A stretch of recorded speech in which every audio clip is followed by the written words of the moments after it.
Hi friends, welcome to my channel. இன்றைக்கி நம்ம என்ன டாபிக் பார்க்க போகிறோம் அப்படின்னா, how to start intraday trading. வாங்க நம்ம வீடியோக்குள்ளே போகலாம். வீடியோ ஸ்கிப் பண்ணால் பாருங்கள். அப்போ தான் நம்ம சொல்ல போகிற விஷயம் உங்களுக்கு முழுசாக புரியும். ஃபர்ஸ்ட் நீங்கள் ஷேர் மார்க்கெட்னா என்னென்னு தெரிஞ்சுக்க முயற்சி பண்ணுங்கள். அப்புறம் அது மேலே இன்ட்ரெஸ்ட் காட்டுங்க. நிறைய ரிசர்ச் பண்ணுங்கள் மார்க்கெட் பற்றி. இது எல்லாம் பண்ணதுக்கப்புறம் ஷேர் மார்க்கெட் சம்மந்தமான புக்ஸ் வாங்கி படிக்க ஸ்டார்ட் பண்ணுங்கள். ஸ்டார்டிங்கில் ஷேர் மார்க்கெட் எப்படி ஆரம்பிச்சது, அதோட வரலாறு, இப்படி அடிப்படையான டீட்டெயில்ஸ் இருக்கிற புக்ஸ் வாங்கி படிக்க ஸ்டார்ட் பண்ணுங்கள். அதெல்லாம் படித்து முடிச்சதுக்கப்புறம் கேண்டில்ஸ் பற்றி படிக்க ஸ்டார்ட் பண்ணுங்கள். அதுக்கப்புறம் chart patterns, break out, break down, up trend, down trend, sideways market, random market இதெல்லாம் தெரிஞ்சுக்குங்க. இண்டிகேட்டர்ஸ் நீங்கள் ட்ரேட் ஸ்டார்ட் பண்ணதுக்கப்புறம் கற்றுக்குங்க.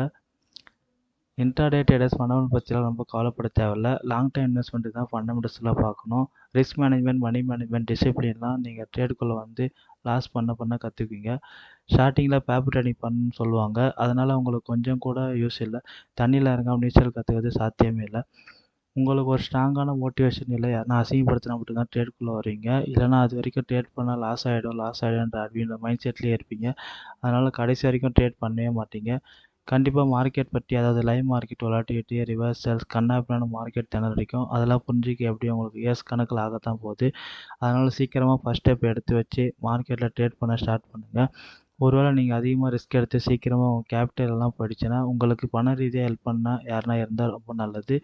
எந்த பிஸ்னஸாக இருந்தாலும் புதுசாக கற்றுக்கும் போது லாஸ் ஆகத்தான் செய்யும். அதுக்காக கிவ் அப் பண்ணிட்டோம்னா, கேப் எடுத்து திரும்பவும் ட்ரேட் பண்ண வந்தீங்கன்னா மறுபடியும் எல்லாமே புதுசாக தெரிகிற மாதிரி இருக்கும். அவ்வளோதான் ஃப்ரெண்ட்ஸ், இதோட இந்த வீடியோ முடிவுக்கு வருது. நன்றி எல்லாருக்கும். மீண்டும் அடுத்த வீடியோவில் சந்திப்போம்.